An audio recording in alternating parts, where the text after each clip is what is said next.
that bag touch, we gon' go dumb. Diamonds round my neck, going so dumb. This bitch don't wanna fuck, yes, this bitch dumb. Niggas wanna play, hit they block dumping. What up, what up? This is Uknowcell.com. It's the homie Uknowcell behind the cam. In front, of course, I got my dog in this thing with me, man. Doughboy Freddy K, what it do? What's going on, my nigga? Chillin', man. Appreciate you, giving me this time and let me dive deep into your career, your life. We got a lot of good questions for you, so we're gonna get straight into it. You ready? Let's get it, my nigga. All right. So first and foremost, let's start with the Doughboyz Cashout affiliation. A lot of people might be saying, all right, Doughboy Freddy K, where did he come from as far as on the rap scene and stuff like that? So let's talk about where your affiliation with Doughboyz stem from. If you, I'm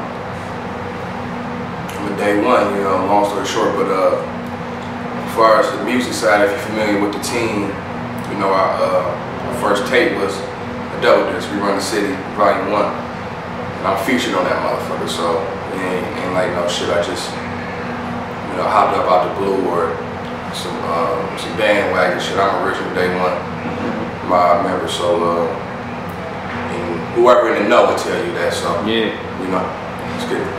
All right, so we know that Doughboyz is a collective. Originally, two groups came together, and it's people from all different neighborhoods. So where did you come up at in the city of Detroit? From the west side. Okay. 7 Mile.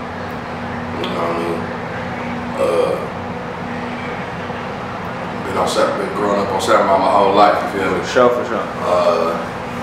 And I'm a doughboy, and once the shit got it, the wheels got to moving, and we got to pushing this movement. Niggas just been solid ever since. You know what I mean? Yeah. We just been rocking.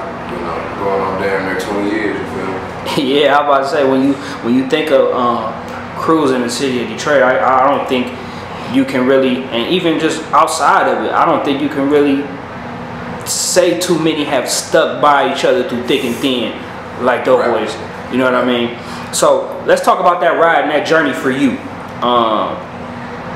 In the midst of everything, from the height, of things, to where it felt like, all right, well, they signed with Jeezy, now they not signed with Jeezy, all that. In the midst of all that, where was Doughboy Freddy K? Ooh, man. Good question. In the streets, you feel me? Dealing with personal trials and tribulations, you feel me? We got signed at 13, and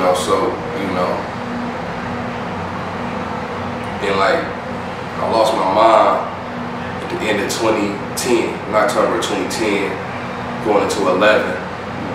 Like right when our momentum was getting there to the point where we could get signed in 13. So I lost my OG in the 2010, like the whole 11 and 12, I was in fucking depression, you know what I mean? I wasn't coming out. I had moved out outside the city. I really wanted to talk to my homeboys on a regular like that, or family members. And it was like a bittersweet, feeling, knowing that, my niggas is going crazy, and they didn't did what they had to do to put themselves in a position to get that major look from different labels. It wasn't just Jeezy that was reaching out to us. Yeah, for sure. And but at the same time going through personal shit, just like losing my OG, at such a young age, that kind of fucked me up. And it ain't like no guidebook to deal with how to lose your mama. Right. So I was coping with it at the best way I could, and at the same time, I just didn't, it was just a hard time. So that was a good question, but at the same time, to sum it up, it was like bittersweet watching my niggas, climb them heights that they reached in such a short time, and with me dealing with such personal shit. And after the dust settled with the Jeezy situation, and the smoke cleared, you seen who was just there for the ride and who was there, for real, you feel me? For sure. That showed who was real and who was fake. niggas and bitches, you know what I mean, media and non-media. So yeah, it was for sure a humbling time, I can say, for sure. And definitely, before we even go any further, definitely my condolences on that, man. And they say time heals everything, but sometimes it ain't enough time. So yeah, definitely, man. 9 years this October, and I think about it every day, but I'm gonna keep pushing. For sure, for sure. Now, fast forward to now, man. It's been, I feel like Doughboyz, it's always somebody who has a run. When you talk about Kid, you know what I mean, with the good ass day. You know, rest in peace, Doughboy Roc. He definitely had his run. Keith, Drake, everybody had their run. You know what I mean? And now with you stepping up and stepping out into the forefront, do you feel like you poised for that moment? Do you feel like that this is going to be your run? I'll be lying if I say I don't feel it. You know what I mean? I gotta keep it a being with you. Like, I kind of feel like this is my shot right here. I dropped my first tape June of 16. This will be like my third project in 3 years. And I feel like this the one that's gonna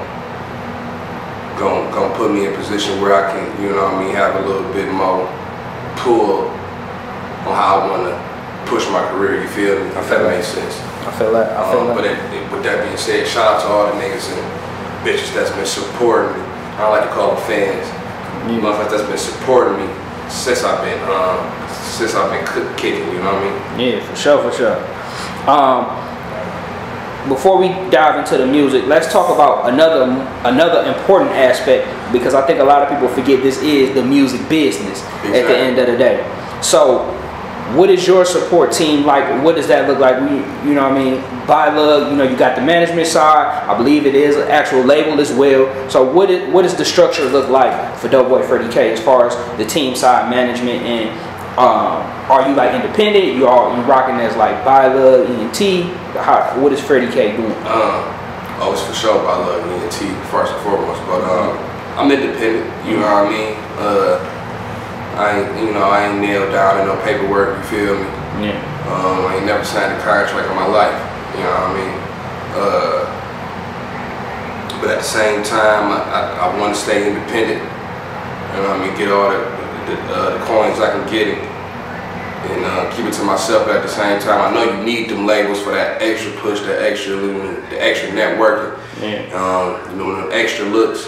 So I'm open to it, but right now, I'm more focused on building as an independent artist and you know, rocking like that, everything out of my pocket at this point. I hear that, man. It's a good thing when you also can pursue your passion, but also have that financial backing, man, to be able to do that. You know what I mean? So let's get into the music. And speaking of that, man, one thing is Big paying for them beats and getting that production and all that together, man. You just played me a couple of tracks, and we was just talking about the production. So let me say something real quick. Yep. Shout out to all the producers, man. Without the producers, the rapper ain't shit. You know what I mean? I see.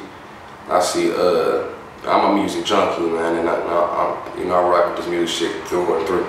And I see a lot of rappers be trying to not shade the producer, but at the same time, man, we ain't shit without him. Man, you know what I mean? You can name maybe 2 or 3 handful of acapella hits, if any.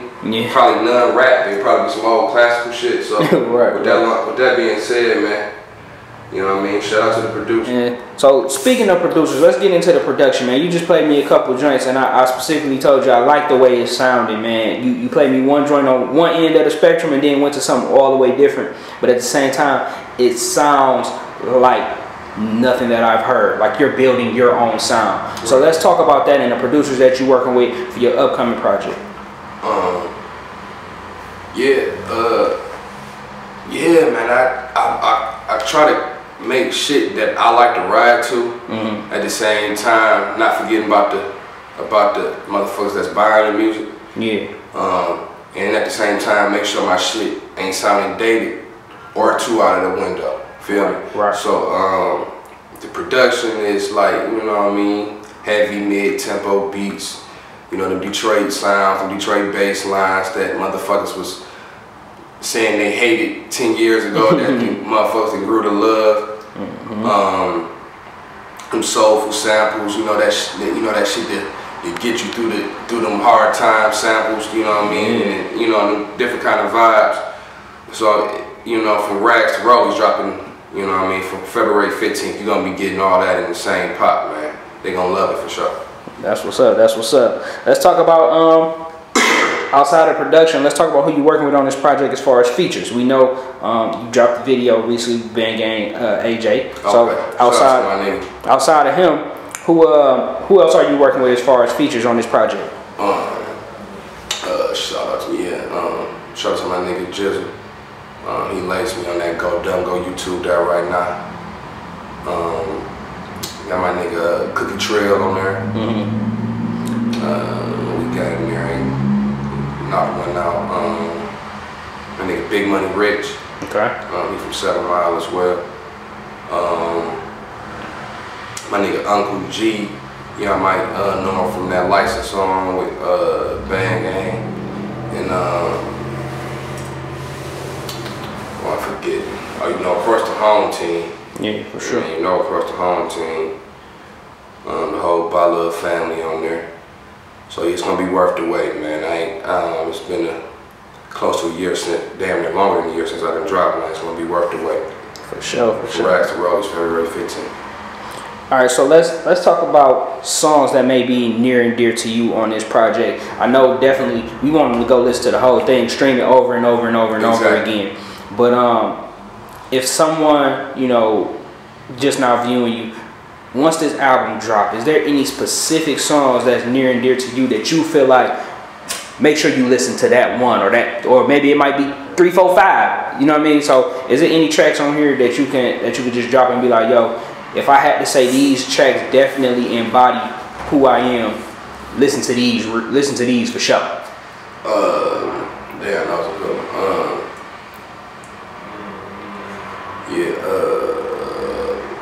Indictment list. I'd be for my, you know what I mean, my ghetto niggas, my street niggas. Throw on that indictment list if you trying to get to that bag, run it up. If you in the trap, you in the street all day, on the block all day, throw that indictment list on, man. So get you through them, you know what I mean, them trap shits, you feel me? On a more of a personal note, you know what I mean, on some, I love my niggas, but do he love me or is he gonna ride for me in the same, and take it to that level? I'm gonna take it to him for him, and you know what I mean, you question the nigga next to you, I got one of them for you too. So till the end, with my nigga Clay and Dre, that's one of them, and I can't forget about the ladies, man. I got a couple tracks on there for the ladies. Throwing that that I got with my nigga Kid. I hear that. Feel me? I hear that. And that's what I mean by the. I asked you that question for a specific reason because I wanted people to kind of from this interview feel what I felt when you played me them couple tracks. Just from the tracks that you listened to, you could tell that the project and the body of work is going to be very vast. You know what I mean? It's going to be a variety of different styles and things for different people. And speaking of that, I want to talk about that because a lot of artists nowadays are coming out with the EPs, the short 7-song joints, and all the songs damn near sounding the same. Right. Why was it so important to you to make sure that you mixed your project up? Cause I just come from that, you know what I mean, from that era where your albums matter. You know what I mean? You know what I mean? My bad. You good, you good. Your albums mattered, you feel me? And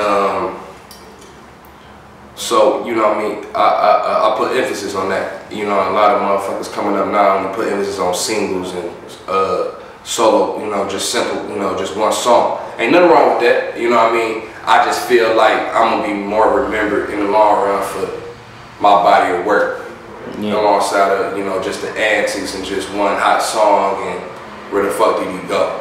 Yeah. I feel like 5, 7 years from now when they look back at this time, I think it's a good time in Detroit rap right now. You know, they're gonna be like, damn, out of that By Love catalog, that nigga Freddy K, every tape was classic, you feel me? Yeah. And let's talk about you know, visuals. Very important.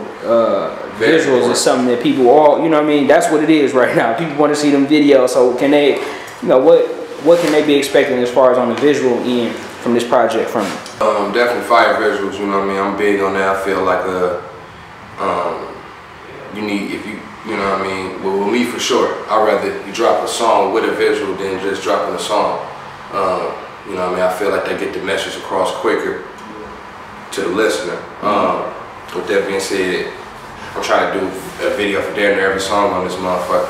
I'm working with my nigga Jay Shot It. He been lacing me. We real tapped in right now, and I've been working with my nigga CT, but I've been working with my nigga Jay Shot It right now, and I just hollered at my nigga Jerry in Atlanta. We supposed to be working real soon. Okay, all right, that's what's up, man. I think now at this point, man, I kind of want to move into, you know, more real life things that's going on, and touch on something that's really near and dear, you know what I mean, to Bylug and the whole camp, and that's Doughboy Roc, man, because Payroll just dropped this project and it was a fire verse on there from Doughboy Roc. Oh, so long live Roc, you know? Yeah, man, I wanna touch on that, and how did that affect, you know what I mean, you, and then just the structure of Bylug and Doughboyz Cashout as we know. First and foremost, go get my nigga Payroll new tape, January 30th. Yeah. Streaming everywhere on all platforms. But yeah, man, that was a big hit to the family. You feel me? Long live Roc on top. Man, like I said, man, ain't no guy on losing, you know what I mean, key member to your team like that, man. Especially being in the public eye, man. You know what I mean. We experienced a lot of shit in this Detroit hip hop game first, you feel me? Yeah. So we dealing with this shit day in, day out, and we taking it day by day. And you know what I mean? And you know, more to the story, we just gotta keep pushing, man, and keep his legacy alive, man. Long live Roc for sure. That's for sure. That's what's up. And is there any talks about doing another project as far as collective? Oh, it's damn sure talks. Now, when y'all gonna get it, like I said, I'm gonna keep it a beam with y'all every time I'm in front of this camera. When y'all gonna get it, I don't know. Are y'all gonna get it? Yes. That's what's up. That's what's up, man. One more thing I wanted to touch on, and then we could wrap this joint up. We definitely want to let you talk to your supporters that been rocking with you. How do you feel about the unity that's going on in the city right now? How did you feel about slick nigga? Slick nigga. You know, man, it was for the public to see, man. The picture was displayed, it dropped, it tore up social media, and now, you know, from the outside looking in, it's looking like there is some unity in the city. Man, you want a political answer or you want my real answer? I mean, I would definitely love a real answer. And I gotta give it to you a bean. It was a stress reliever, honestly. You feel me? And I'm just keeping it a bean with you.